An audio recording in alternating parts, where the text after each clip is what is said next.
A very good evening to all brothers and sisters in the Dhamma. So today is the 31st March 2026, Tuesday class. As usual, we will be continuing our sharing from this book, the wonderful Dhamma, Lotus Flower Sutra. We are at page, I think, 818. Okay, as usual, we gather and we will have our physical puja. 南无本师释迦牟尼佛，南无本师释迦牟尼佛，南无本师释迦牟尼佛，南无观世音菩萨，南无观世音菩萨，南无观世音菩萨，南无阿弥陀佛，南无阿弥，南无阿弥陀佛。南无弥勒佛，南无弥勒佛，南无弥勒佛，南无药师佛，南无药师佛，南无药师佛，南无文殊菩萨，南无文殊菩萨，南无文殊菩萨，南无普贤菩萨。南无普贤菩萨，南无普贤菩萨，南无地藏王菩萨，南无地藏王菩萨，南无地藏王菩萨，南无准提菩萨，南无准提菩萨，南无准提菩萨，南无佛菩萨，南无佛菩萨。南无佛菩萨，阿拉汉萨玛萨布多巴嘎瓦，布当巴嘎วัน当阿比瓦德米。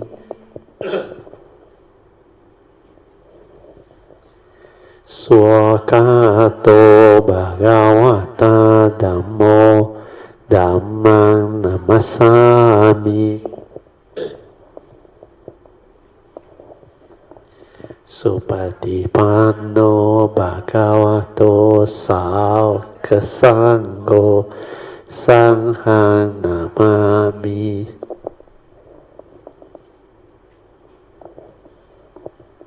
นะโมตัสสะภะคะวะโตอะระหะโตสัมมาสัมพุทธัสสะนะโมตัสสะภะคะวะโตอะระหะโตสัมมาสัมพุทธัสสะนะโมตัสสะภะคะวะโตอะระหะโตสัมมาสัมพุทธัสสะบุตตังสรณังกัจฉามิธัมมังสรณังกัจฉามิสังฆังสรณังกัจฉามิDutiyampi bedang saranang gacchami Dutiyampi dhammang saranang gacchami Dutiyampi sanghang saranang gacchami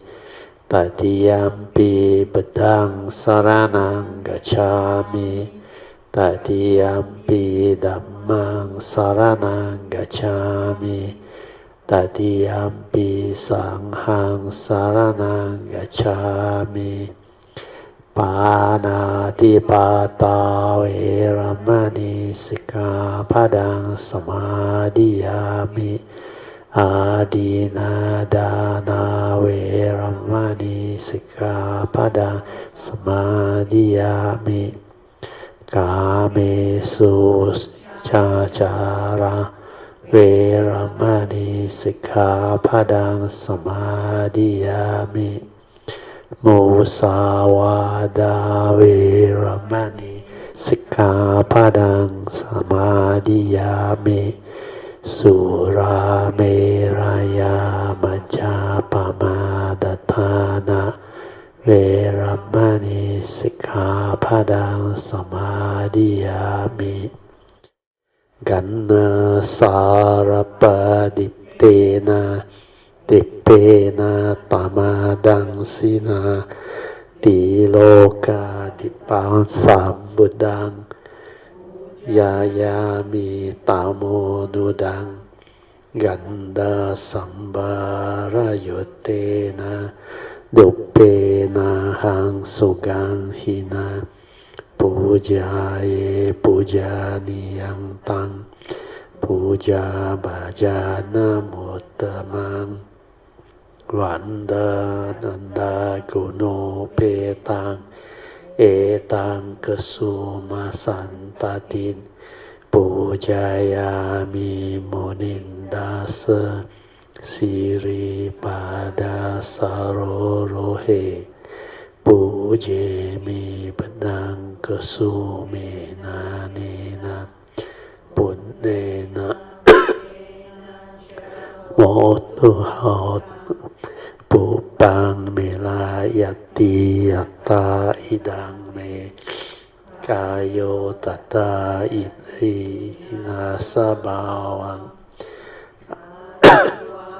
setuno bante paniyang parika pitang anu kampang upadaya patigan hatu mutamang adivase tuno bante pale parika pitang anu kampang upadaya patigan hatu mutamang adivase tuno bante bojanang parika pitang anu kampang upadaya patigan hatu mutamang.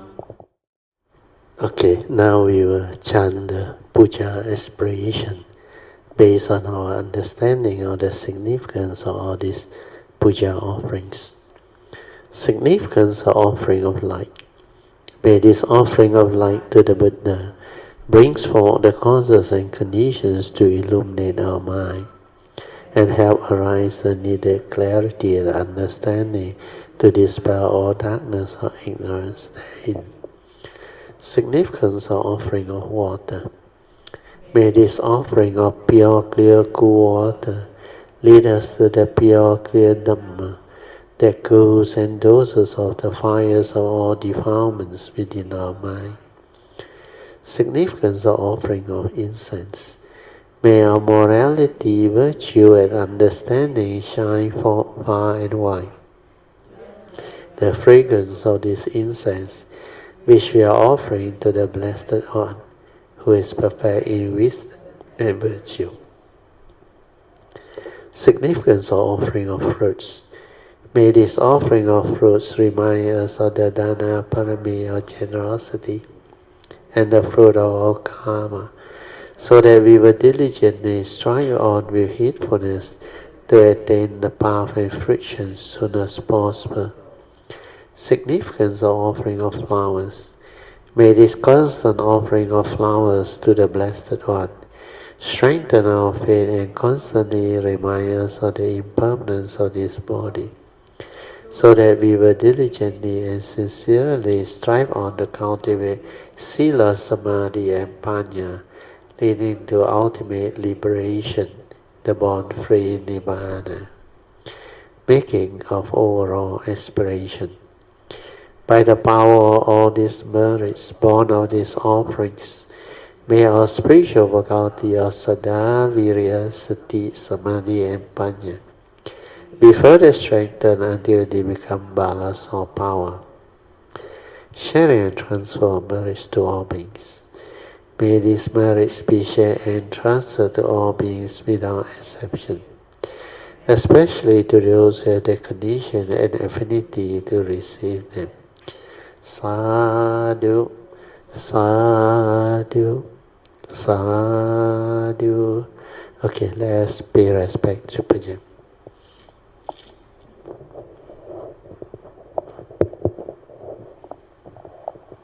Buddhang Puja, Dhammang Puja. Sahan Pujemi. So always remember the four support that can help you develop the awareness within. You just have to relax body and mind. First support. Then maintain awareness. Don't try to know, don't try to do anything. Just maintain the inner awareness. Whatever arises, aware, finish. Don't continue with the thought proliferation or thinking. Sometimes perception arises because you have been so used to the mundane perception. But after that, don't think, don't allow the conditioning or what we call habitual tendency to react or stir your mind. So whatever arises, just let it cease. Away, finish. Through this, you can stabilize your inner awareness. So the third support is to stabilize the inner awareness. Then after that, when you are skillful in training your mind to be aware, most of the time you will just be aware without thought. Then this training can stabilize your inner awareness until your daily mindfulness becomes very stable. Then when your daily mindfulness becomes very stable, if you continue to relax and maintain awareness, your mind will eventually enter sati. When your mind enters sati, everything that arises within your sixth sense door, you can develop the awareness of it. Your seeing will be in sati, hearing will be in sati, smell, taste, tactile, and even arising of thought, sati will be there. That is the beauty of your mind entering sati, means your mind has merged, the mundane mind has merged with the true mind. So your true mind, which is the pure awareness nature, is always with you. When that happens, means you are ready to move on to your daily mindfulness cultivation, thereby allowing you to move on to the fourth support, which is trust, T-R-U-S-T. Trust your inner nature to allow the meditative movement to take place on its own, so that there is no interference from the memory and the thought process. It's just the inner nature developing the movement. So to do the fourth support, you need to, as usual, silence everything. Then maintain awareness around your heart area. Then let the pure awareness develop the movement. So initially, you can detect whatever that move within. Stay with it. It can be your heartbeat, or whatever vibration or activity that arises around your heart area. You just stay there and let everything settle down until it becomes very quiet, very tranquil and still. When that happens, means you will come to realize your true mind. Then you will understand very clearly that living being, especially human being, we have two minds. The primordial mind is your pure awareness nature. Then you will see the movement from that pure awareness nature into thought activity into perception, thinking, emotion, stirring, reaction. All these are the mental activity, the mental movement that can only be understood through mindfulness. So without mindfulness, you cannot see all this movement. And this movement follows the law of mind, Chitta Niyama. And through that you will understand how you function as a human being, following the Paticca Samuppada or dwelling. So this Paticca Samuppada, or sometimes they call it Ittapajjata, is a very important teaching. It describes clearly how living beings' mind function and move, following these dwellings. That all your sense experience, how they manifest, how they trigger all the movement and activity, they follow this Paticca Samuppada. So when you are mindful, you are observant, then you understand clearly what happened. You can see things as they are, how the mind stirs and becomes emotional, how it causes you to become angry, fearful, how fear, worry, anxiety, sorrow, and lamentation, how all this suffering arise and afflict the living being. And you trace back the origination factor. It's always due to your Sakkaya Ditthi that condition your negative karmic activity and all this movement. You can develop wisdom out of it.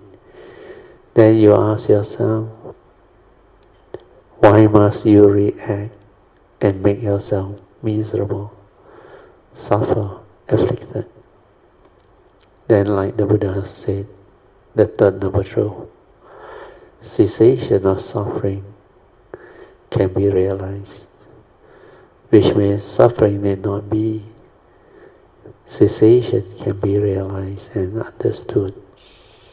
So if you have the Dhamma understanding, you can come to the clear understanding to see things as they are and accept the reality within the moment.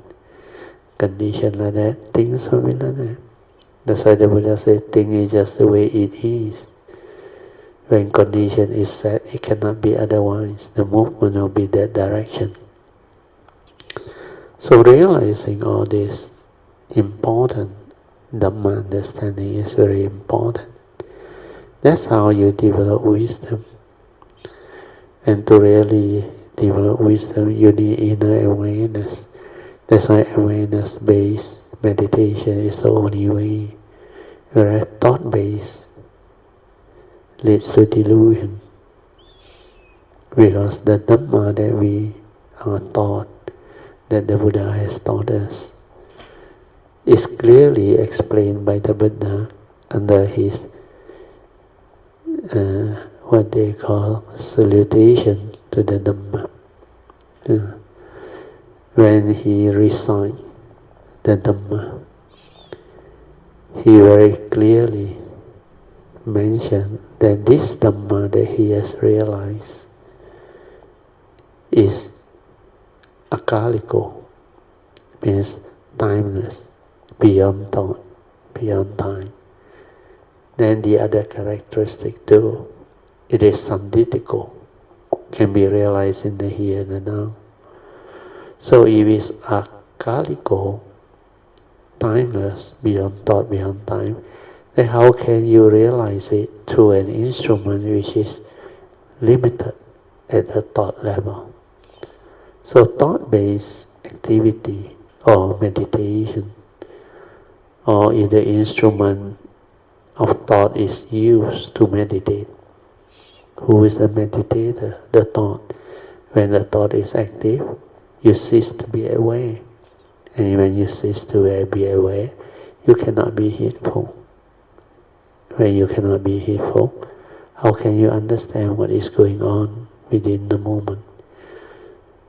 So to realize the truth within the moment, jnana dasana, you need to silence your mind completely and maintain just awareness, so that you can see the movement, you can see things as they are, you can insight into phenomena and awaken to the three universal characteristics of anicca, dukkha, and anatta. Okay, now I will let you meditate on your own. So depending on which stage you are, you still need to train your mind to be aware, stabilize it. Then just do the first three support. Otherwise, you can move on to the fourth support to develop the higher practice. Okay, now I will set the alarm for 30 minutes. Then you can continue your meditation. You all can slowly, mindfully come out of the meditation. Try to maintain whatever inner awareness, inner peace, and inner calmness that you have developed. Then using it to stabilize your daily mindfulness, so that you are most of the time aware is very important. Invocation to the Devas. In this universe in their entirety, let the deities or Devas come here. Let them hear the good teachings of the King of Sages, which gives heaven and release, Nibbana. This is the time to listen to the teaching. This is the time to listen to the teaching. This is the time to listen to the teaching. Samanta Chakavalesu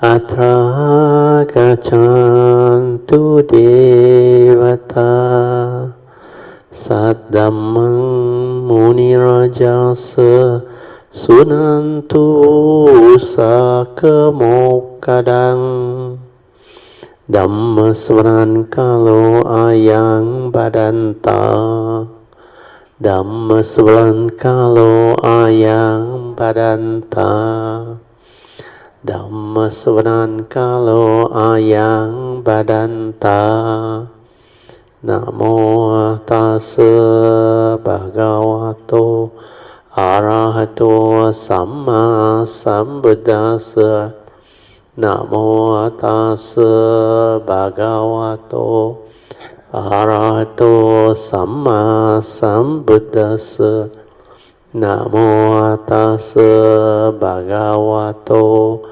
Arahato Samma Sambuddhassa Iti Peso Bhagava Arahang Samma Sambuddho Vijacharana Sampanno Sugato Lokavidu Anuttaro Purisa Dhamma Sarati Satta Deva Manusanang Buddho Bhagavati Swakato Bhagavata Dhammo Sanditiko Akaliko Ehipaseko Opanaiko Pacyatang Veditabo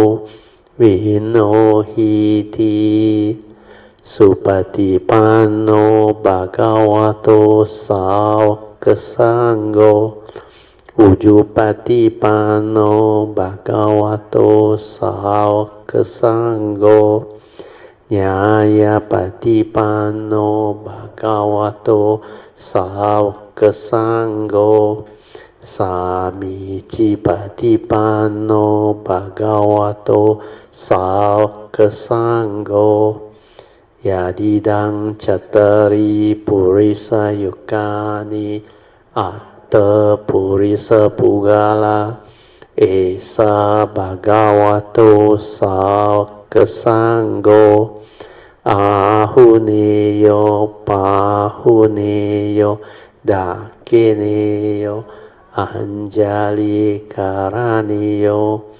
Anutarang Punyang Ketang Lokasati.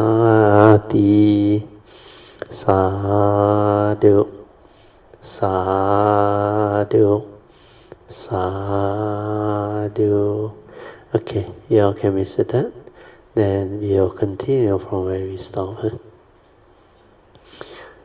Okay, we finished the vehicle of the particles. Now we continue with the Bodhisattva. So the Sutta continue. And others, irreversible Bodhisattvas. Irreversible Bodhisattva means their cultivation, they never retreat. Some Bodhisattva can still retreat because they haven't stabilized. They haven't reached the stage of stabilization.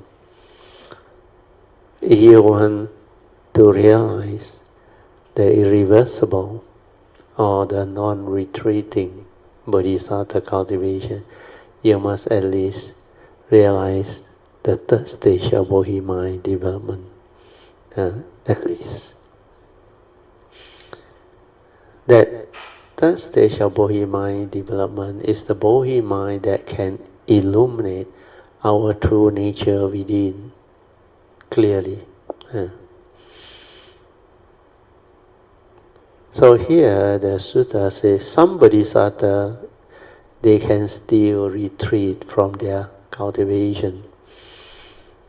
Take for example, remember the example of Sariputta. He brought forth the Bodhisattva resolve.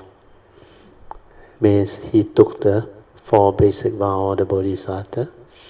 Then he planted the seed of Bodhi and determined to walk this Bodhisattva path cultivation. So he brought forth the Bodhisattva resolve through planting the seed of Bodhi. Then he made Bodhisattva vow, means the 4 basic vows, plus other miscellaneous vows, etc.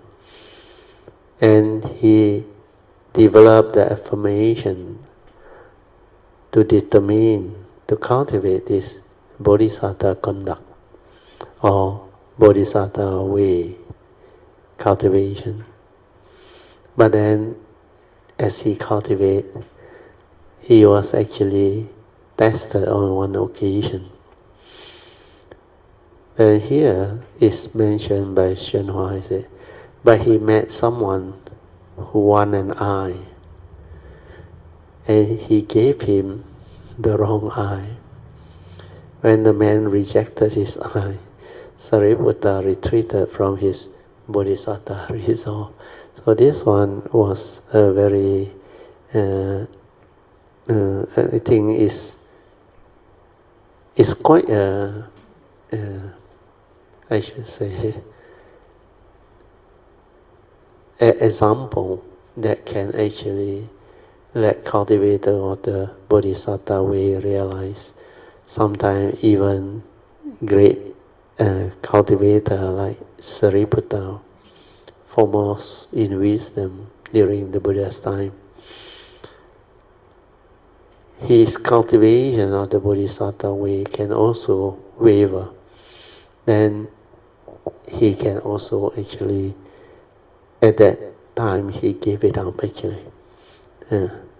But then because of that, when Sakyamuni Buddha arrives, he spoke this wonderful Dhamma, Lotus Flower Sutta, to actually bring forth the understanding again. That's why during this sutta, Sariputta determined very firmly again. He actually cultivated before, but like I said, most Bodhisattvas when there is no Buddha Sasana, there is a tendency that they get lost or they forgot and they cannot continue with their progress. So here the example given is something that we have to contemplate and reflect. Is because when Sariputta was cultivating this Bodhisattva resolve, there was one incident in certain life. He actually was approached by someone who actually wanted, I think, an eye for maybe transplant or what. So without asking which eye, he just took out one of his eye and offered it to that person. Then that person said, "No, you have given me the wrong eye." He said, "What I wanted was the other eye, because somehow left and right maybe cannot be interexchanged." So because of that, what he has done was being rejected. And I think that one hurts him, because that time he's still on the path, cultivating. So, due to that incident, he decided not to continue. He gave up. That's why here the example is that, it's difficult indeed to cultivate the Bodhisattva path. Then he said, Sariputta said, "I quit," he thought, and turned back. Then I think the thought recall, irreversible Bodhisattva do not retreat. So here they explain, there are three kinds of irreversibility. Irreversibility in cultivation, irreversibility in position, and irreversibility in mindfulness. So these are the further elaboration of stages of irreversible bodhisattva. You see, when you develop the cultivation, irreversibility in cultivation means when you reach that cultivation, then your nature becomes very different. Especially when those bodhisattvas who can go beyond the third stage of Bodhi mind development. After they can illuminate their nature clearly, then they develop a lot of understanding of how beautiful this pure awareness nature is.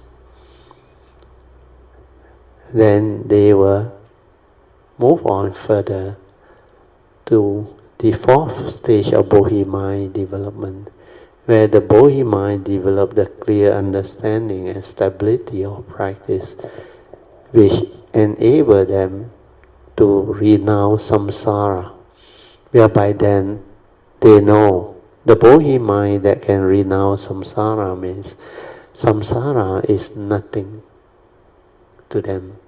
It's no more an issue or problem. They won't end up like most people say, this bodhisattva way is going to take so long. I better stop continuing, because I may not succeed, I may not complete the cultivation and the perfection. So this thought will linger on. Then a lot of even books, sometimes they tell you, especially you read a lot of this Theravada tradition, especially those from the Thailand side, where the sainthood way cultivation develop until they develop the awakening to become Arahant. Then most of them would have in their biography either written by the disciple or themselves, they will say they were cultivating Bodhisattva way, but at one stage they decide to actually renounce the Bodhisattva way and quickly gain enlightenment through the sainthood way to realize arahantship and cease. Yeah. So for those who develop that is based on their limited understanding at that time. So here the further elaboration into the three kinds of irreversibility is to explain to you. Irreversibility in practice means your cultivation has reached a level you can never fall back already. But when you reach that cultivation which you can never fall back, it doesn't mean that you will not reverse in that position. Means sometimes non-sasana period, you may not connect and realize the cultivation up to the level you have cultivated and developed. Then this irreversibility in practice is the first stage. Then irreversibility in position is the second stage. When you hit this, means you hit the third stage of Bodhi mind development. Means you have illuminated your nature. Then that position, you cannot fall back already. You cannot fall back already. Which means you not only reach a position of cultivation, means irreversibility in practice, but you cannot fall back from there already, especially for those who have moved on to the fourth stage of Bodhi mind development. Then this irreversibility in mindfulness is also for those who have hit the fourth stage of Bodhi mind development. Means the Bodhi mind, after they have illuminated that nature, they move into a phase where their understanding has stabilized and they know samsara is nothing. Then they perfect their cultivation until finally they can have the ability to cause their mundane mind to collapse, then develop what they call stability of understanding. Then what happens is, after their mundane mind collapse, during that life, their mindfulness cannot reverse really. But it doesn't mean after that, the future birth or subsequent birth that they come, they will have the mindfulness already. No. It's just like what happened to me. I have to start all over again. I have to develop all this. But there are beings like the sixth patriarch. You realize the sixth patriarch, Huining? He was born without the mundane mind, which means his mindfulness is all the time there. So this type of irreversibility in mindfulness is a very unique type of being. So anyway, I read on and we see what Master Shen Hua had to say. Irreversibility in cultivation or practice.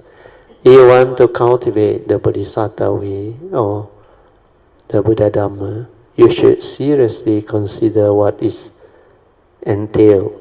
Why? When you do not understand the Buddha Dhamma, you may think it's very simple to study them. But you do not know that it is the hardest thing to do. You must be patient. You need to be steadfast, sincere and persevering. Determination, sincerity and perseverance.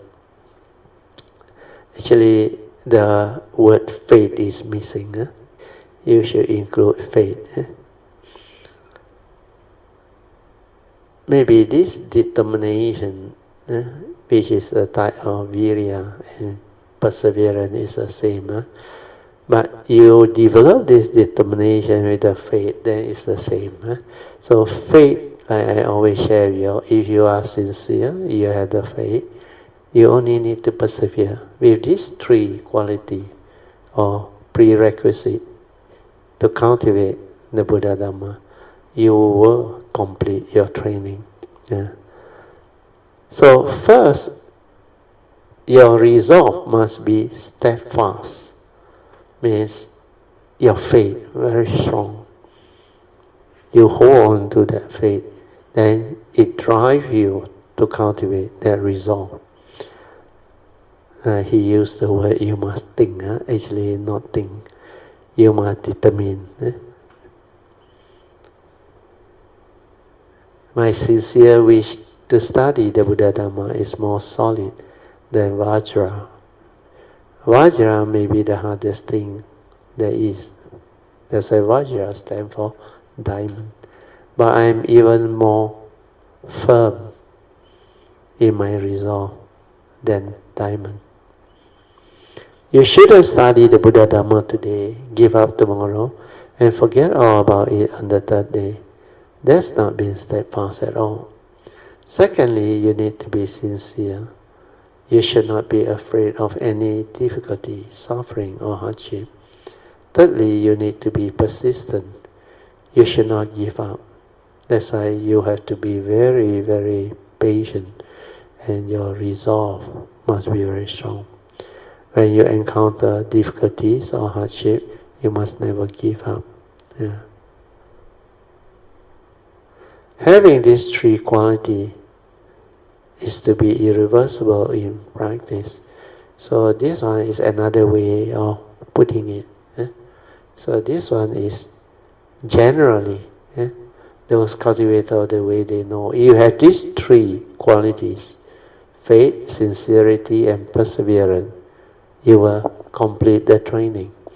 That's why Hsuan used this to explain irreversible in practice, which is also not wrong. But the more advanced meaning or more deep meaning is when you cultivate until at least the third stage of Bodhi mind development. Then there is also the 10th ground of Bodhisattva training. For you to hit irreversibility, you must at least reach the 8th ground. The 8th ground. Then in your cultivation, you should go forward vigorously and never retreat. Then second is irreversibility in position. This means that Bodhisattva will not retreat back to the two vehicle. Means from the Bodhisattva way, you won't fall back and determine to become Arahant again. That's not. Yeah. So irreversibility in position means from the Bodhisattva way, you determine to go back to the sainthood way and cease. Yeah. So here, this is also one of the way to explain this irreversibility in position. But the other one is explained following the Bodhisattva way, like I explained earlier on. Once you have brought forth the resolve to become the supreme vehicle Bodhisattva, you will never retreat back to the two vehicle, which is the Pacceka Buddha vehicle and the sainthood way vehicle. Their resolve is so unwavering that if they were called to smash their body, grind their bones, and give up their eyes, head, brain, marrow to living beings, they would not regret in doing such thing. This is an example of what is meant to be irreversible in position. Yeah. Then the third one, irreversibility in mindfulness. This means never faltering in your resolve to become the supreme vehicle Bodhisattva. You must constantly renew your resolve. Bodhisattva benefits all living beings, so you should also be good to all living beings. There are several people here who have renounced the home life, and some are ready to leave the home life. Others are still thinking it over. They want to leave the home life, but they are afraid to commit themselves. They want to stay as lay people, but are afraid they will fall into the lower destiny. They cannot make up their mind. They experience this uncertainty because they have not reached the stage of a bodhisattva. Bodhisattvas care about others. They don't care about themselves. They benefit others, not themselves. They help others, not themselves. Bodhisattvas help others, but they don't cling to the thought of having helped them. They just do it and forget about it. They regard helping others as helping themselves. They don't go around bragging about what they have done. They do not seek to make a good impression on people. It is enough that the Buddhas and Bodhisattvas knows what they did. It doesn't matter to them whether other people know what they have done. So this one is explaining to you for real cultivator of the way. Yeah? They no longer have the ego that will affect them and make them think such way. So all those who has developed the understanding, they can be selfless, they can sacrifice, they can develop a lot of wholesomeness, a lot of virtue, because the perfection of the 10 paramitas to become Sammasambuddha requires very extensive wisdom, virtue and understanding. And that type of cultivation is not the ordinary cultivation. There are things that Bodhisattva who go this way can do that normal people can never do. Then I will read on. Furthermore, when you practice or cultivate the Bodhisattva path, you must not disturb other living beings.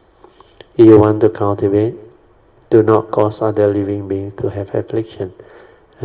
This is number one prerequisite, because if you are a true cultivator, especially if you have developed the clear understanding of the teaching, it's never worthwhile to commit any karmic negativity. That's why you will not cause other living beings to have affliction or to have suffering, because it's not worth the while. And karmically, you know the nature's law of karma is very powerful. If you don't have this understanding, it means your cultivation is still lacking. Then Shenhua continued to explain, if you upset even one person, then you have not perfectly walked the Bodhisattva path for that one person. If you upset two, you have failed to perfectly walk the Bodhisattva way or Bodhisattva path for two persons. You must not cause others to become afflicted, because your vow is what? The first basic vow of the Bodhisattva is you vow to take across all living beings. So how can you take them across? You have to have that love, that compassion, and you have to have the wisdom, the virtue, the understanding. So all this understanding and quality will dawn upon you as you walk this path, as you persevere to cultivate this Bodhisattva path. You must not cause others to become afflicted. Do not hurt other people with your words or obstruct them with your action. You must strive on to never let a single word or action upset others. Only then will you succeed in your cultivation. You should not think, I can ignore other people and do whatever I like and say whatever I please. Are you angry? Do you have afflictions? Well, the more affliction you have, the better. The bigger they are, the better. If you have thoughts like this, you will not be able to cultivate the Bodhisattva path. And if you try, you will run into a lot of demonic, we call it the demonic obstacle in your cultivation. This one, a lot of Mara will come after you. If you cause others to have affliction, they will do the same to you. Actually, it's not they, the law of karma. You reap what you sow. In future, you will encounter many demonic coming obstacles. If you wish to cultivate the path and live the home life to cultivate, you must take care not to obstruct others. You must always keep a close watch over your body and mind to see if you are doing things incorrectly, saying improper things, or causing others to have affliction. You should always look within yourself, turn around and seek the cause in your own nature. Avoid causing others to have affliction. This one is very important. When you are incapable of evil, that is the right understanding to develop the cultivation. That itself is the Bodhisattva resolve.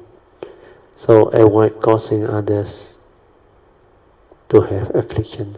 Means avoid all evil. Means don't harm people, don't cheat, don't deceive, don't cause any suffering or misery or trigger of fear, phobia or whatever, or insecurity. Do not do all these type of things. That's why you can give faith to relieve people's fear. That is a very, very wholesome merits, a very wholesome virtue. The gift of life, the gift of fearlessness, all these are very, very special characteristics of Dana Parami giving. Of course, the gift of truth is the highest gift, because the gift of truth is the gift of Dhamma. When you can give Dhamma, that being that receives that wisdom or that Dhamma can continue the cultivation and develop until Sammasambuddhahood. And once it becomes Sammasambuddha, the gift of truth is limitless, the merits. That's why there are many levels of giving. The gift of materialistic belonging or wealth is the first level of basic giving, or Dana Parami. Then the gift of life is the next. Then the gift of fearlessness is higher than the gift of life. Then the gift of truth, of course, is the highest. Okay, we finish this part, then we go on. Okay, next part of the sutta. O Sariputta, I, for the sake of living being, have used this parable to teach the one Buddha vehicle or the supreme vehicle. If you are able to accept and believe this word, you shall all in the future realize Buddhahood. And this is where the prediction comes. This vehicle is very subtle, wonderful, and foremost in purity. In all of the world, nothing surpasses it. The Buddha delights in it, and all living beings should praise it and make offerings and obeisance to it. for it produces countless thousands of kotis of powers and liberation, samadhi and wisdom, and other dhammas of a Buddha. We go to the commentary. Sakyamuni Buddha said, "O Sariputta, I, for the sake of living beings," he is a Sammasambuddha, for the sake of all living beings, have used this parable, means skillful means, to teach the one Buddha vehicle, supreme vehicle. So the commentary explains, Sariputta, I am now explaining the Bodhisattva supreme vehicle to all living beings by means of these parables. If you are able to accept and believe this word, you shall all in the future realize Buddhahood. See, the condition is very simple. You are able to accept and believe what the Buddha said in this sutta. You shall all in the future realize Buddhahood. Then he said, all of you, Sarvaka, or Sound-hearer, sainthood way, Pacceka Buddha, and Bodhisattva must deeply believe in the Dhamma I am teaching you now. The Dhamma of the Supreme Vehicle. Previously, you heard only the vehicle of the Sound-hearer, Sarvaka, and the Pacceka Buddha, and the Bodhisattva, but not that of the Buddha. Previously, I taught you provisional Dhamma and provisional wisdom. Now I am teaching you the ultimate wisdom. Do not cling to provisional wisdom as correct and doubt the ultimate wisdom you are hearing now.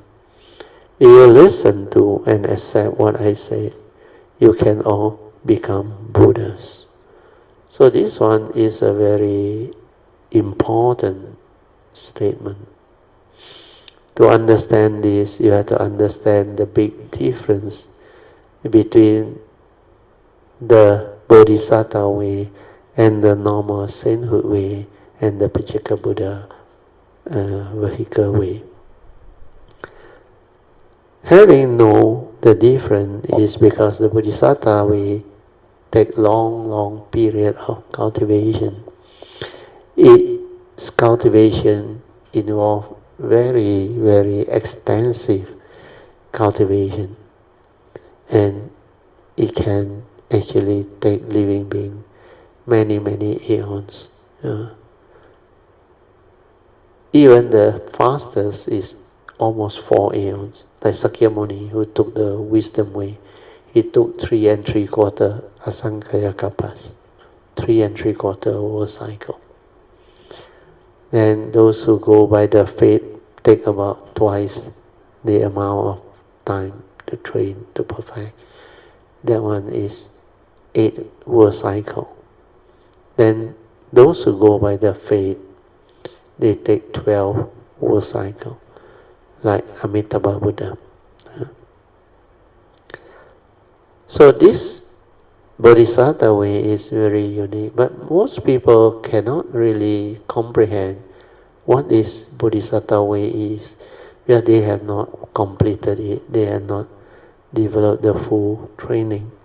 So during the assembly, the Buddha has to include the Bodhisattva too, when he explained the Buddha vehicle, supreme vehicle, means the higher teaching, so that even not only the Sound-hearer, the Pacceka Buddha vehicle, become interested in the Bodhisattva way and try, but he also make it clear to the Bodhisattva who are walking this path, the ultimate supreme vehicle teaching. And because of that, that sutta actually take across a lot of Bodhisattva.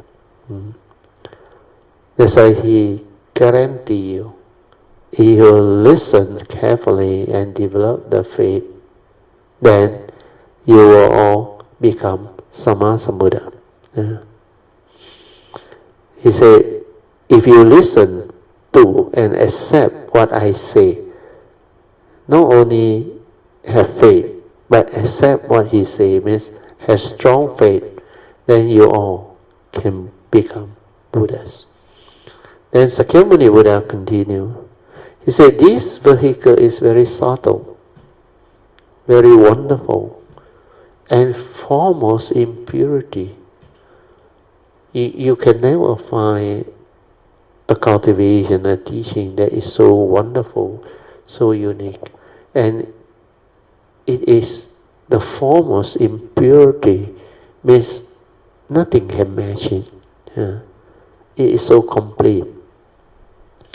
The Buddha vehicle is especially subtle and miraculous. See, the word miraculous also come out already.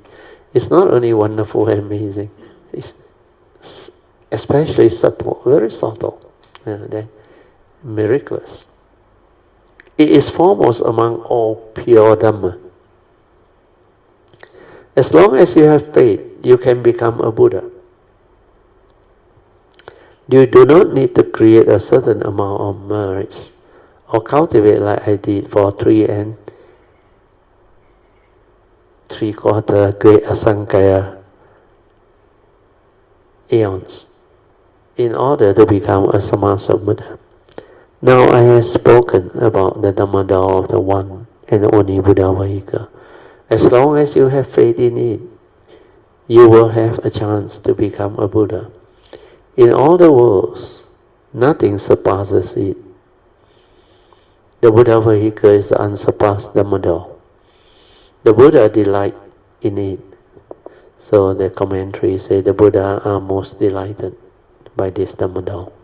And all living beings should praise it and make offerings and obeisance to it.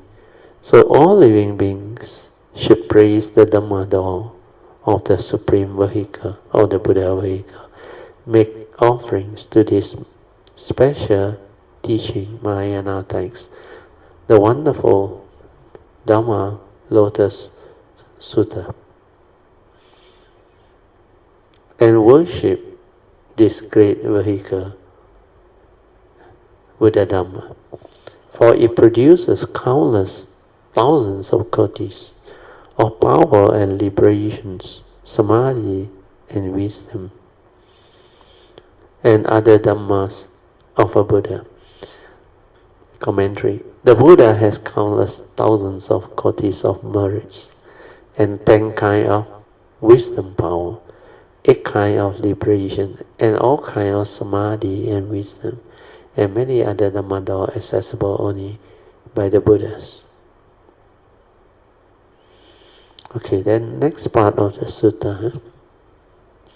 By obtaining such a vehicle, all my children will be able to wander freely at all times, night and day, for many eons, in the company of bodhisattvas and a multitude of savaka. They will ride this jewel vehicle straight to the site of awakening. For this reason, even if you search in the 10 directions, you will not find any other vehicle except those created by the Buddha's skillful means. Commentaries. So what is the meaning of by obtaining such vehicle, means the supreme vehicle?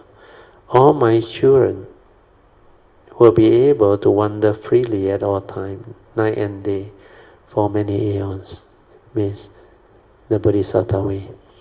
You have no idea how many offerings you must have made in the past in order to encounter this supreme vehicle Dhamma, or the Buddha vehicle.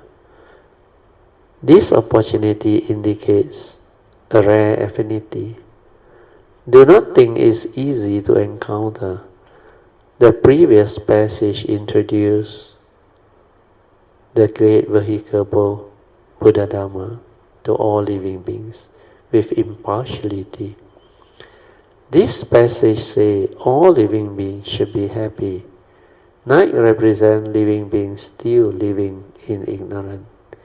They represent living beings who have attained the Buddha's true wisdom. Ignorance is night, while wisdom is day.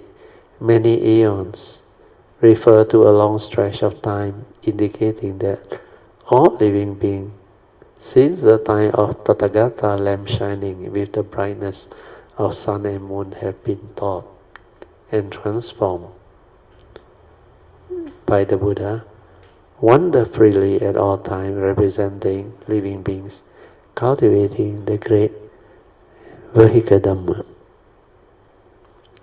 Then in the company of Bodhisattva and a multitude of Savaka, they will ride this jewel vehicle straight to the site of awakening. Commentary. All Bodhisattva, sound hearer and Pajika Buddhas vehicle will ride this precious Buddha vehicle as they cultivate the great vehicle Buddha Dhamma until they reach the fruition of awakening and the realization of Buddhahood. The next part of the sutta, for this reason, even if you search in the 10 directions, you will not find any other vehicle except those created by the Buddha's skillful means. Commentary. Even if you seek in the 10 directions, you cannot find any Dhamma more subtle or sublime than this.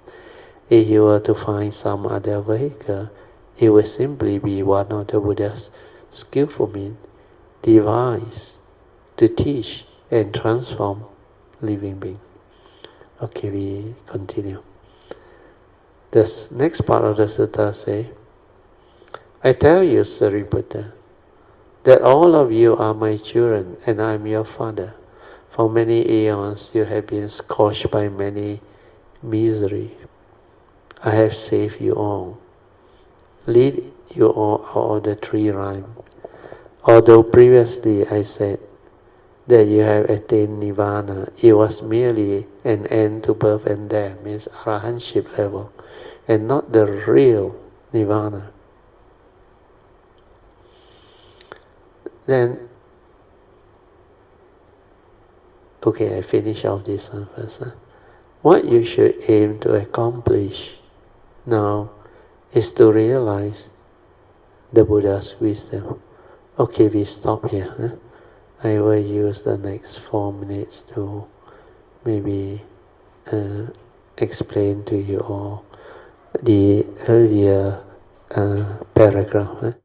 You see, earlier on in the sutta is mentioned that all those that are able to attend the wonderful Dhamma Lotus Flower Sutta, they are actually very unique living beings or human beings. They have cultivated a lot of merits, a lot of parami. That's why in the early days, you remember, I hinted you all don't think that you are like not like my nature or whatever. You all maybe look down upon your cultivation and your past. But I hinted to you all, for you all to have the parami to hear this teaching, to have the faith to continue to attend and receive this teaching. You have your past, you have your parami, except you all may not know. But when the time comes, like a lot of Kayamita who has gone through, you start to know. Then you start to realize, oh, really, this cultivation is not like other cultivation. It is not something that can be easily learned and developed. That's why I say this window, this golden window, is very rare. And you can really plant the seed of bodhi and develop it. Well, you have the parami actually. But you all didn't know. And you don't know how to make use of it. That's why the yellow card, the one that I share with you all. And because this segment of my nature is coming, in the year 2008, Maitreya came and made the request. Then at that time, my nature knew I have the understanding and I have this very unique bodhisattva ways, cultivations, understanding that can help a lot of cultivators on the way. That's why this window is perfect. That's why because of that, I developed the teaching and sharing. And I not only thank my Trias teacher for inviting me. I said, you are the Sammasambuddha, you don't have to be like so courteous and use the word please. 请你把正法传下去. I said, no need, you just instruct, I will do it. So because of that, all this develop and become what it is today. So following what happened over the last 20 years plus, you all know how the sharing and the teaching come about, how the books, the website, everything come about. And this is what you need to develop as understanding. And when you understand all this, then you realize this is the most important teaching, the most sublime. And you can develop the faith, sincerity, and plant the seed of bodhi, making all the resolve, then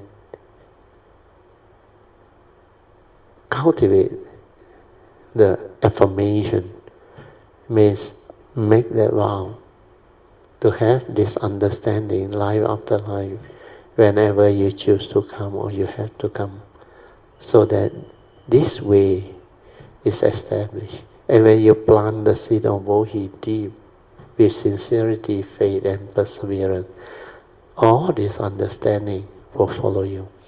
Means all your future coming, not only cultivation, coming into being to this existential world. Your life will be beautiful and your cultivation will be set. And you will reach the stage of irreversibility of cultivation very fast.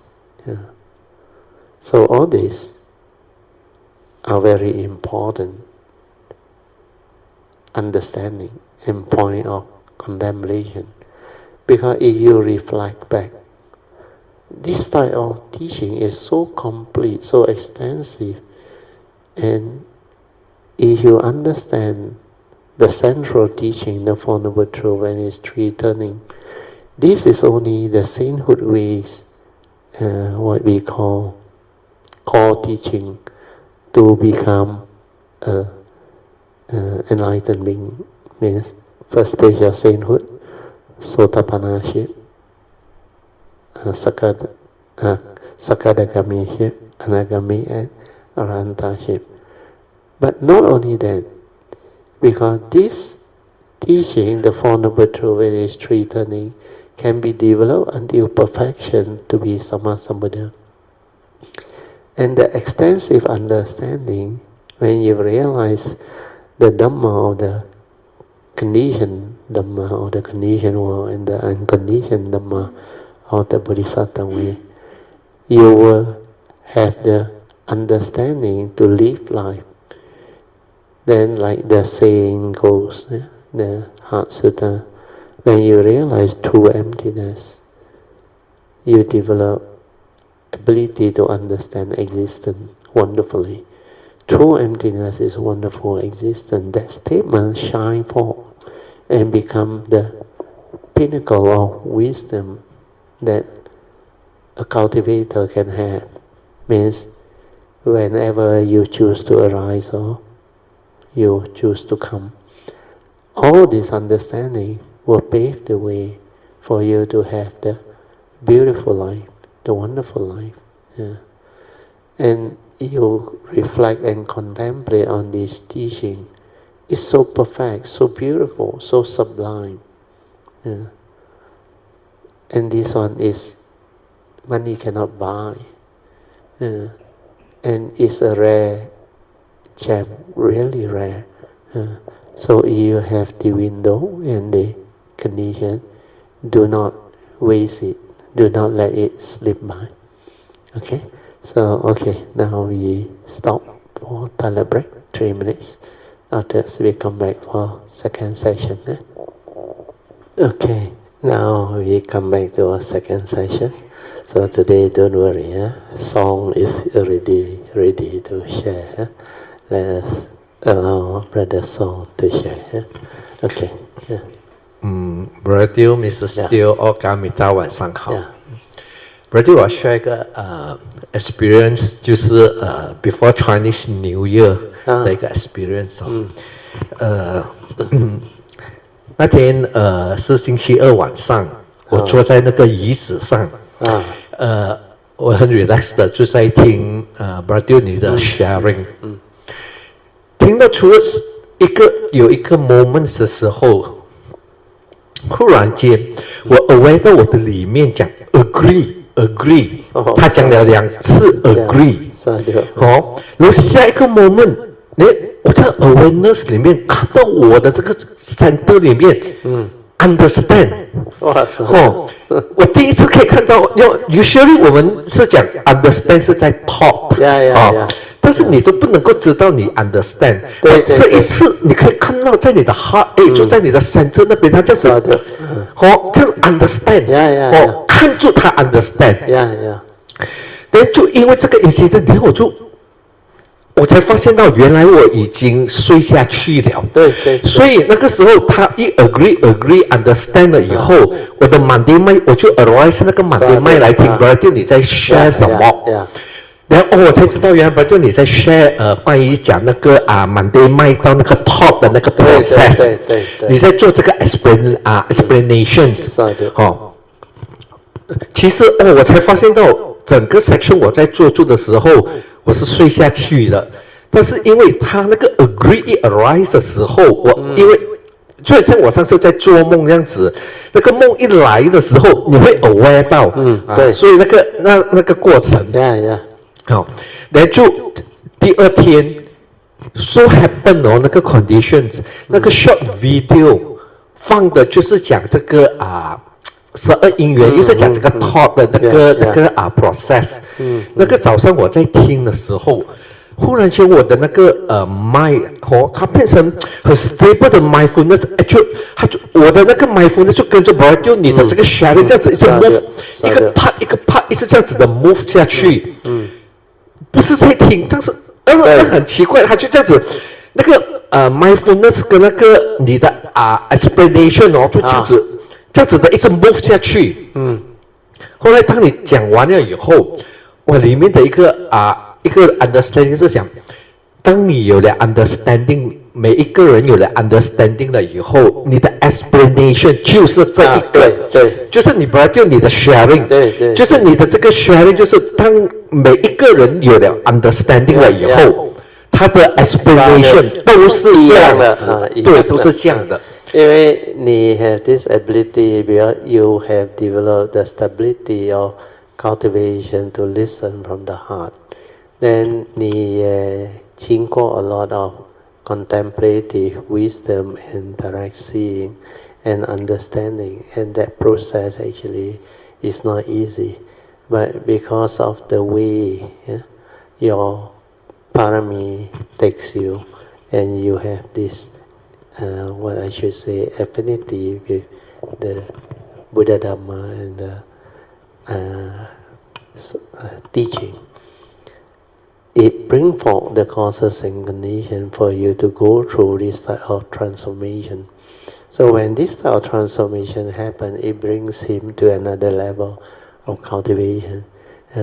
But for others who have not stabilized and reached this level, you don't worry. When the time comes, you will understand. That's why now he is at that stage where he can understand all this. If you have not developed the stability of mindfulness and the inner awareness to work on this, you can never progress until that stage. But you don't worry. If you have the faith, you look at a lot of karmita. Actually, you all progress without you knowing it. But you must have the faith. The faith, the sincerity, then the perseverance. You determine, strongly cultivate. Then you will also go through. And when you go through, it is very beautiful. Even this recent trip to Jiangxi, Xiamen, Jiangxi, Nanchang, and that whole trip, the nature's energy from that spiritual trip was fantastic. Actually, among all the spiritual trips I went, this one is the most unique one. The energy, the nature's energy, especially at the Dongling Chanshi and the Dongling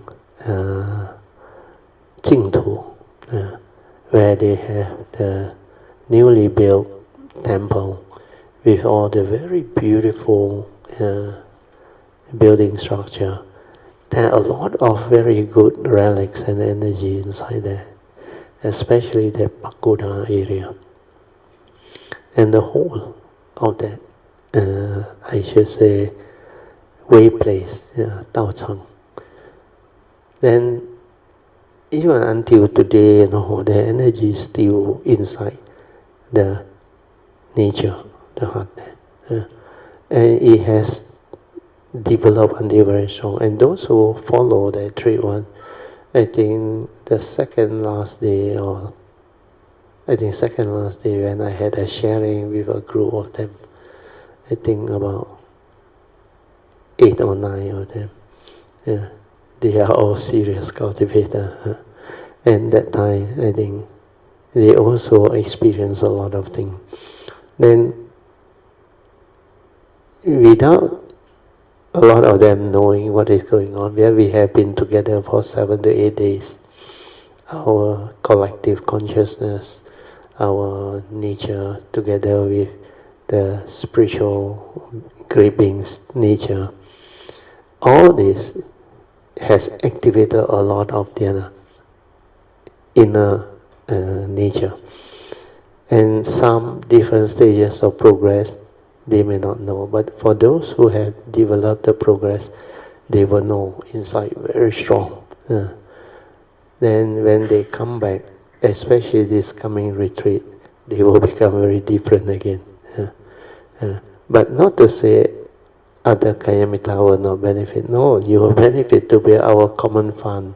We donated, we do a lot of these things. Then when I was there, I made aspiration for a lot of Kayamitas. And all this were set for the causes and conditions for our Kayamita funds, merits or force to assist you all. That's why I say this Kayamita funds force has become more and more beautiful, more and more potent, and it has the power to accelerate your cultivation if you develop the faith, the sincerity, and you persevere. In fact, a lot of new people, they progress very fast. So have faith, develop it. And this life is the only life you sacrifice. Not that many years. If you really seriously do it, I think maximum 7 years. You will have the result. But make sure you develop the understanding of what we have cultivated and determine to have the understanding life after life whenever you choose to come or you have to come, or when you arise as a living being, not necessarily a human being. So this one is very important. So all this style of sharing is very good. Like for Song's case, is peculiar to him. So don't try to hope to imitate his experience. No, everyone is different. So when you cultivate, what you experience and go through is different. But you don't worry. Whatever you come to understand and experience is within Pachetang, and you will know what this thing is. Then the very important sharing is you must realize you have two minds, and how that true mind, which is a pure awareness nature, give rise to the mundane thinking, creating the phenomenal world of consciousness. The 4 stage of creation, the 4 circle formation that I have taught you all. Once you stabilize your awareness and develop the stability of the understanding, then when you realize your true mind, then you understand how from that true mind all things arise. Then you will understand the teaching very clearly. Why the Buddha say, mind is the forerunner of all things, mind is chief. When mind arises, all things arise, all creation arise. So all these are very profound teaching, very beautiful. And it's important for you to have this understanding so that when you come to this existential world to live life, you have complete understanding. And with the essential Dhamma of the provisional teaching, you can really appreciate life and live life to the fullest. And this is really something very beautiful. Okay, good. So continue.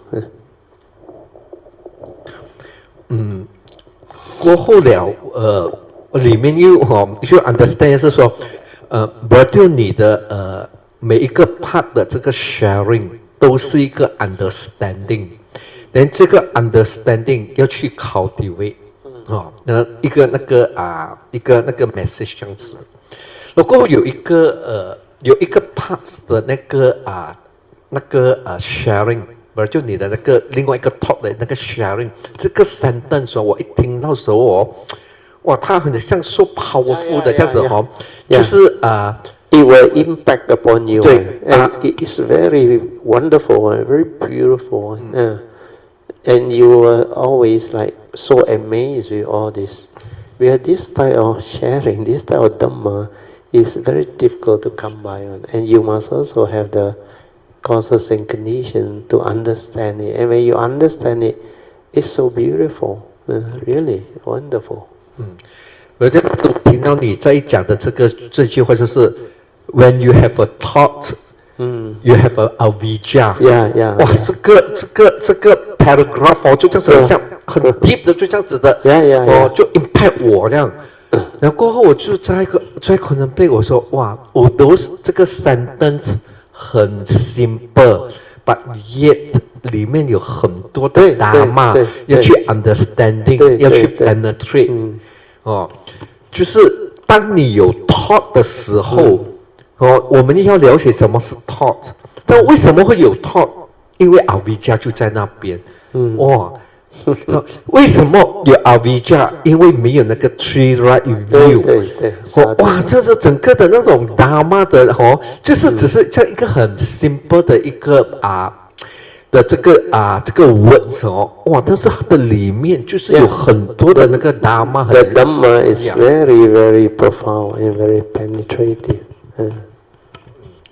所以这个是第一个的 experience 然后另外一个 experience 就是有一天我在 office 我在做工的时候，忽然间我的里面很 deep 的里面有一股有一个感觉 arise 上来，很 strong 很 strong 的那个感觉从我的身体里面这样子 arise 上来，但是它又不是很粗的那一种你整个一直 vibrate 不是，但是它很 deep 的哇，这样一直在里面这样子 arise 上来。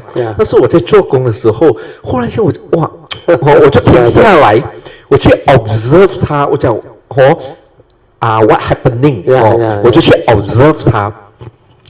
但过后这个 sentence 出来了 ，This body of mine going to this body of mine like a blood clot going to collapse anytime. A worn-out blood clot. 所以我在 observe 的时候，这个 paragraph 就 arise 了。然后我在 continue silent 去 aware 它的时候 ，the next moment。我整个明白这个 sentence， 我整个明白这个 sentence 的 meaning。The next moment 更 amazing 的，我可以 feel 到来，布达在讲这句话的时候，他的那个意思，为什么布达会在讲这句话？我想这么我可以 feel 到布达为什么会讲这一句话的，他的那个 meaning。然后在 continuous 的 silence 的时候 ，the next moment 更 amazing 的是，我很像 meet 到了布达这样。我的那个它里面一直这样子，慢慢一直没那么，我像曾经遇过布达。后来他就这样子 manifest 了过后，我就那 after that 我就继续的做工。那过后然后过后我在 recall 我讲，诶，怎么这个 experience 很奇怪，很奇妙。然后我就 recall 它。每一次我一 recall 的时候，我的 heart 这边我可以深深的 feel 到我 meet 到了布达，但是我的满地麦 immediately 的就出来讲不可能。那个满地麦讲不可能。但是我的三德里面，我很 deep 的就一直觉得我 meet 了布达。So because when it comes to this type of manifestation or experience, you have to understand when it arises, it's the wisdom that has developed and the clarity. That's why you remember during the time of the Buddha, he used to tell the disciple, he who sees the Dhamma sees me. You remember? That is a very profound statement. 我对我说这个就是过后几天过后有一天我就在马路上走的时候，这个句子就出来了，他就 manifest 出来就讲 When you see the Dharma, you will see the Buddha. Because he is the embodiment of his perfection of wisdom and virtue. And you see, the Buddha knew, that's why he told Ananda, when Ananda asked him to extend his life, he said, please, he said, this body of mine is like a worn-out blockade. Means what? Waiting to collapse. They're worn out already. You somehow want him to extend his life to carry on. For what? For the sake of those who are around, means the disciple.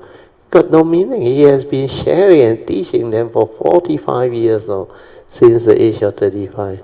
And you still want him to extend. Means they are not serious.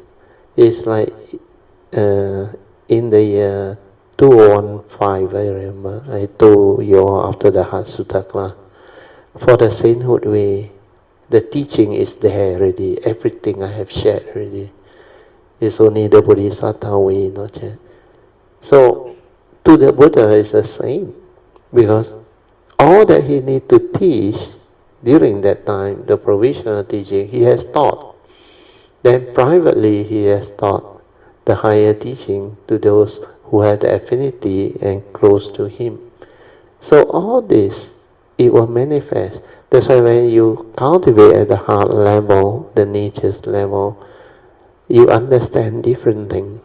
Different manifestation will take place. And all these are very unique, beautiful cultivation. And when it arises, it's from that nature. That's why a lot of what they call manifestation from our nature within, non-cultivator who don't go the Bodhisattva way, they cannot realize. They can't even have an idea of what this thing is, because it is so different, so different. Like I used to share with you all in the early days. To realize that you have two minds is already very difficult. And ability to be aware is even more difficult. It's to be with your true mind, your silent mind, your pure awareness nature, not with the thought. And most people are caught in the thought-based meditative activity. So when you are with the thought, when you don't know that you have two minds, you will not be able to cultivate the true cultivation. Without the true mind, the silent mind, you cannot see things as they are, you cannot insight into phenomena, you cannot awaken, because you don't have heedfulness, you don't have sati. So sati is the main, what they call power factor that you need to stabilize. Without sati, which is mindfulness, you don't stabilize it, you cannot be ever mindful. You cannot be ever mindful. You cannot use it to meditate, to be constantly meditative. So all these are spoken by the Buddha in the Dhammapada verses 21, 22, and 23. And they are all very powerful teachings. But you must develop the cultivation to understand, to connect them, and to develop the clear understanding. That's why this Dhamma, when you understand more deeply, more stable, more things come out, and it will really transform you completely, deep from within. Everything will manifest. Yeah. Very good, Sadhu. You continue. Yeah, 哇，就是当这个《金刚经》这一句话 manifest 的时候，我就明白，原来我一直觉得我 meet 到了不大，其实是我见到了法。对，我见到了如来，suchness，对，是的，就是那个感觉它就很 strong， 不一样了，很 strong， deep from that nature it manifests， 我就这两个 experience 就在我过年前，它 manifest 让我去 understand， 因为我觉得说我的这个 understanding 就来到了另外一个的level， 就是会不一样的，跟我以前的那种 experience 跟我的那个 cultivation 是不一样，它是自己从里面跑出来的，所以很多是不是你 expect 到的，就是你 unexpected 的，但是它是这样子的现出来。其实有时我在用我的头脑去想想不出来你问，因为这个是悟到的 ，you awaken to it from that nature, it manifests. So 很多 about cultivation, you really have to go through. That's why the Buddha always say, this Dhamma is pacitang, can only be realized by the wise who has gone through the cultivation, each for themselves, nobody else. It's only the form and mind, the vehicle and the tool that allow the cultivator to come and develop the cultivation. But this form and mind is connected to the nature. So whatever wisdom and understanding that the nature have manifest, that life, the form and mind connected to it will have the understanding. That's why you will know how to live life, you will know how to understand a lot of things. But it doesn't mean that this wisdom and whatever understanding will follow you. No. When the form and mind cease, separate. The body is the body. It will go the way of nature. The memory, everything will cease with it. Then whatever that is developed, if it's wisdom, virtue, perfection, it will go to your spiritual nature. Then this spiritual nature is not like karma. The moment you are born of your karma, heir to your karma, conditions, and you are what you are. Because spiritual nature, no. You can only inherit when you connect back. That's why the cultivation is such. You have to realize that enlightenment, then that gateway to your nature. You have to connect back. Before that one come back, the spiritual nature, actually, you cannot inherit much. You only receive some form of glimpses of your past practice. But the moment you connect, very fast, I realized, after 1989, the moment that thing happened, that thing came back very fast. And within 9 months, everything happened. Then I reached back the level I was in the past. That's why after that I realized a lot of things that I never learned this life, I have the understanding. How can I have that? Well, I never learned this life. And none of the teacher or guy even explain, talk about it or teach me. No. They guide me in different way. So all this, you develop the understanding. Very good. Continue. So.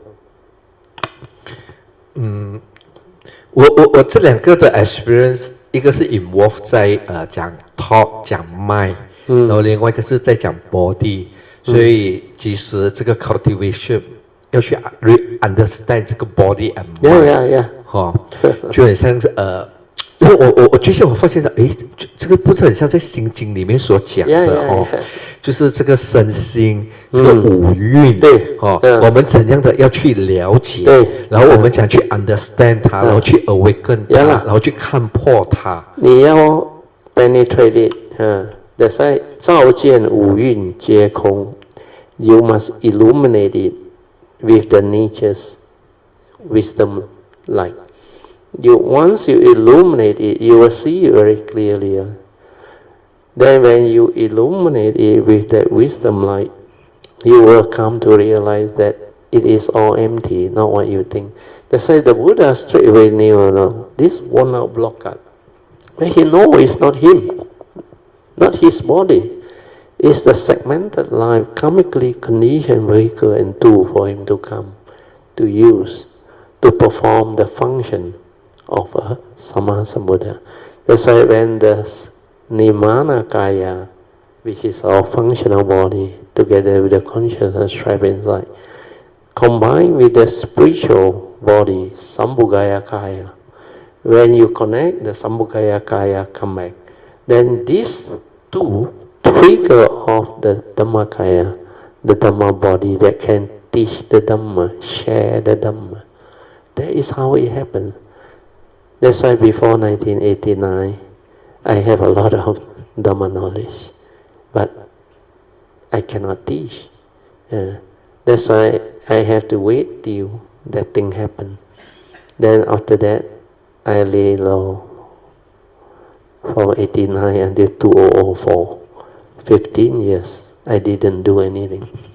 Then when the time comes, everything just fall into place. Then when it take off in a very different way. It's like the sixth patriarch when after he left the fifth patriarch, he went into hiding actually because of karmic passes and all those things. He was like hunted by those people. Then he went into hiding for about 14 or 15 years, I forgot already, with the hunters and all those things.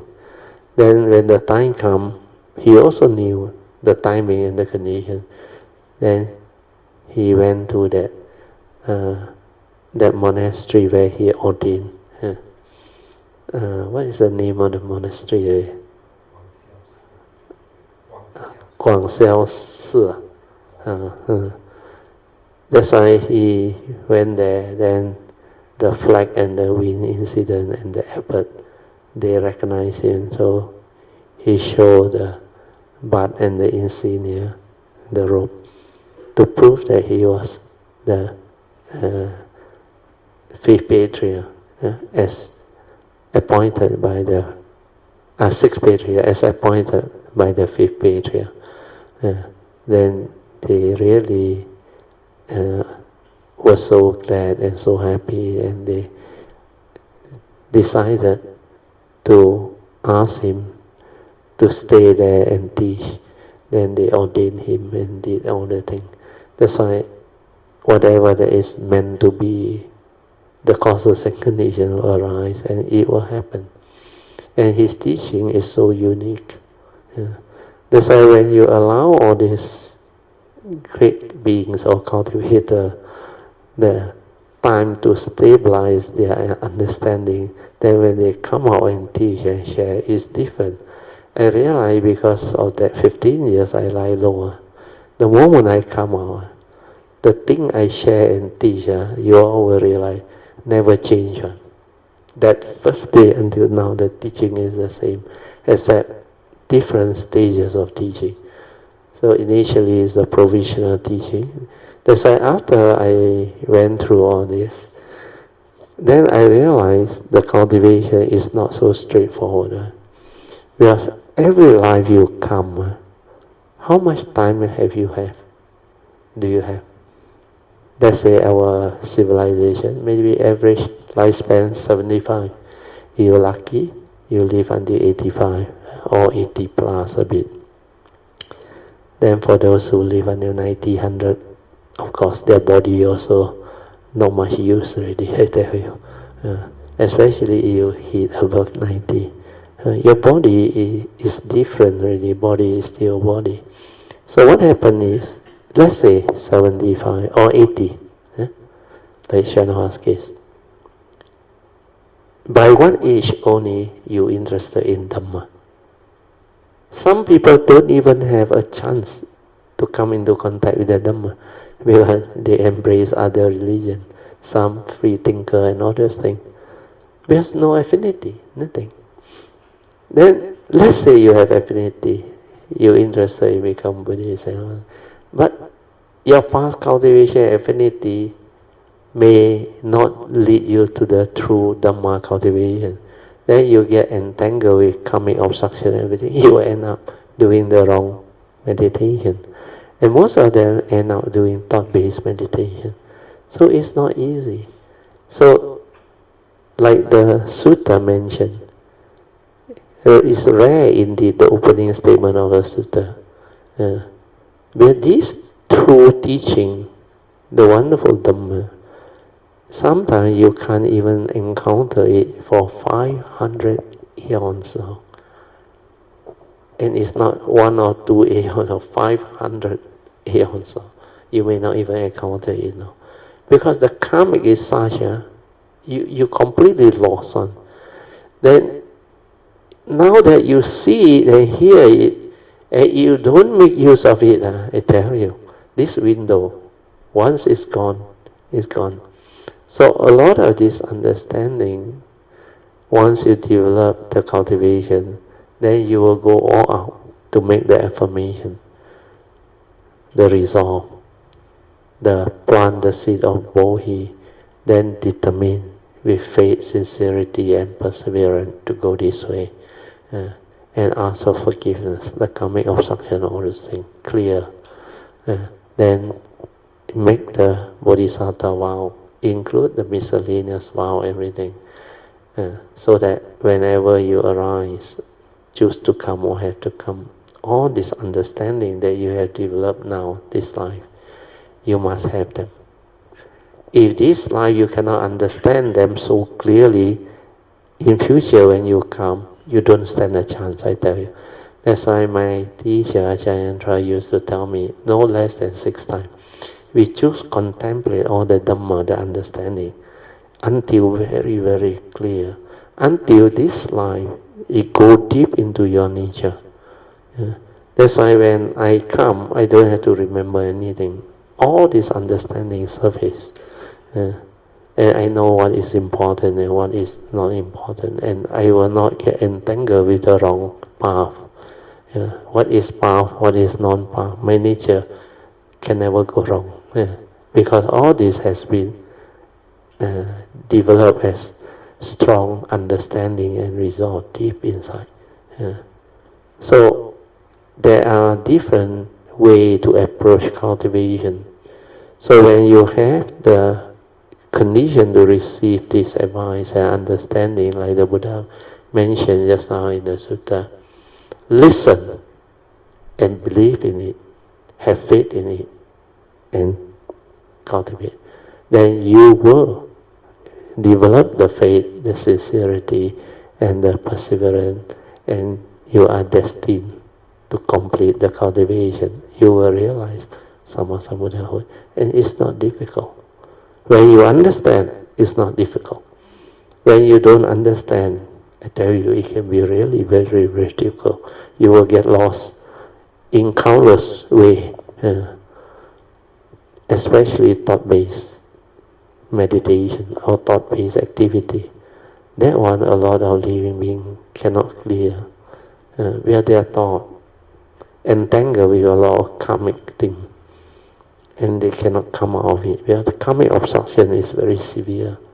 Then just as Shanoha said, demonic obstruction. That one worse. If you do a lot of this nonsense, the demonic obstruction, I tell you, 魔障. That's why actually hit both sides. Like Hsuan used to say, 魔有魔真道，真道才有魔，越魔越光亮，魔到现处本来佛。So all this is related to the Mara, and this Mara is not external Mara, no, your internal Mara that haunt you through your karmic. No. 它是一个因果造成的那个 Mara 来的魔。That's why Dhamma Sutra also have it. 五是因魔 They really catch you on. If you don't have this understanding, that's why I realize this life, segmented life, when I come, how come I cannot get entangled in all those things? I cannot touch on, no, very funny. It's the way the understanding has prepared my nature. That's why I used to share with you. Technically, I didn't do anything this life. I just echoed and flow. But everything has been planned based on the understanding, the vow, everything. It just take my nature along. And I don't have to do anything. But that vow actually created all the causes and conditions for it to manifest. Then those that have affinity in my nature one, based on the affinity, they will manifest, they will come. Then they will have the causes and conditions to meet me. And how they come, very strange. You can just check. Every one of you, except Hsuan and me for maybe for MU, last time they studied with me. But the rest of you, no way I can know you all. Understand? Like Hui Rong from Taiwan, how can I know her? 没有理由的 even song they all, they all. Oh, I don't know. Even LC also. 就不练 another very strange one. Out of nowhere, the karmic power just appear and retreat. So all this, you can see. And that's why as you take the Bodhisattva way, the extensive cultivation will show you that the whole cultivation is so wonderful, so miraculously, amazingly wonderful, and it can be like that one. Then even like I wrote in the book, The Ultimate Transformation, or Path to Nibbana, I say we all don't even have an organization, a proper society, and yet Sampo Temple allow us to do the retreat for so long. And not easy, because I got some classmates who teach yoga, all those things, they know I teach meditation. They say, hey, Kenkuna, where you teach? I said, Sampo Temple. He said, can we go? I said, I don't know, you have to apply. He said, how you apply? I said, they need a proper organization, and you have to write to the monks and all. They also give up, they also cannot develop the causes and conditions. But it's not easy. Then that day, that trip, also told me, he said, very they need your help. I said, why? He said, China, there is a group of cultivators. They want to come to Malaysia and cultivate. They want me to recommend where. I said, how can I recommend? Then I said, you better go and check with Pamasri. Pamasri may know more. Because I don't know Mandarin. I don't really have the contact. I don't like to do this type of thing. So Mr. also out of I think goodness or kindness, because they heard about me, because Mr. actually organized all this trip for us, and his China counterpart happened to take a lot of these tourists, or what they call, from China on visit all over the world, Taiwan, Malaysia, and they want to find out more so that they can come over and cultivate and all those things.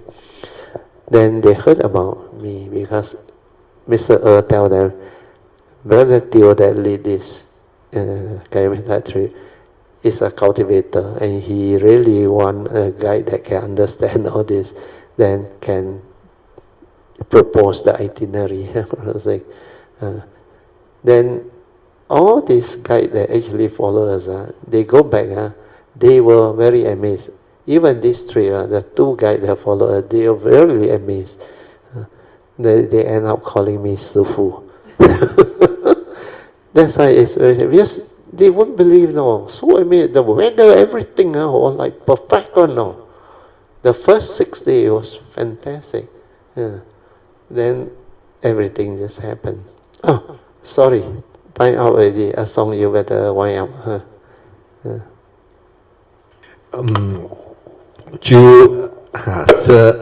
就是这个过年前的2个 experience， 然后现在是让我想到说，我们还有4个礼拜就要上 Cameron 做 retreat 了，所以我希望我们每一个人能够就是有一个很 strong 的这个 faith， 带着一个很 strong 的 faith， 要去了解，要去 understand， 要去 learn 这一个 Buddha Dharma， 要去学，要去 cultivate， 还有要有一个很 sincere 的这个心，很 determined 的，就是要上去，就是要去 understand， 要去 realize 这个 Buddha Dharma。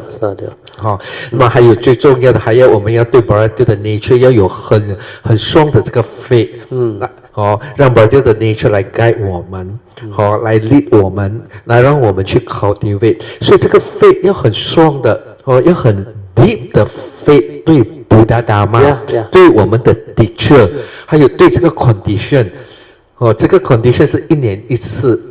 哇，真的是很难得还有4个礼拜我们就要上去了，所以希望每一个 Gayamita 都能够maintain 这个很 strong 的 faith，能够 make aspiration，自己的 aspiration， 看你自己要什么样的怎样的去cultivate 到你要的是什么，去 make 一个很 strong 的这个aspiration， 然后 aditan， 然后 determined 的去很有 fit 的4个礼拜以后上 Cameron 就是去cultivate。Sadhu. Okay, the other thing is I just printed the program also. So we bought the laser printers ink and all those things. So I managed to print them. But you have the soft copy under the retreat there. You read through it. It will help you a lot. Prepare yourself like songs, develop the faith, all those things. Then read the first page, the bottom there. What are the books to bring along? Then prepare yourself. And the yellow card, go through it. And you do it sincerely with the faith. You will develop a lot of affinity and progress. It becomes very different. Okay? So let us rejoice. Sadhu, sadhu, sadhu. Okay, now we will share merit, transfer merit, then we end. Akasata cha bhumata deva naga mahindika punyang tang anumoditva chirang rakantu loka sasana etawata jamihi sampadan punya sampadan sabbe deva anumodantu sabba sampati siddhya idang me nyatinang hotu sukhita hontu nyatayo idang me nyatinang hotu sukhita hontu nyatayo idang me nyatinang hotu sukhita hontu nyatayo devo asatakalena sasa sampati hetu cha fito bhavatu loko cha raja bhavatu dhammiko imina punyang kamena mame bala samagamo satang samagamo hotu yawa nivana patiya sadhu sadhu sadhu. Okay, you may now sincerely with faith pay respect to all the great beings, especially Kuan Yin Bodhisattva and Sakyamuni Buddha, and all the worthy ones. Then we end. Sadhu. 沙点沙点。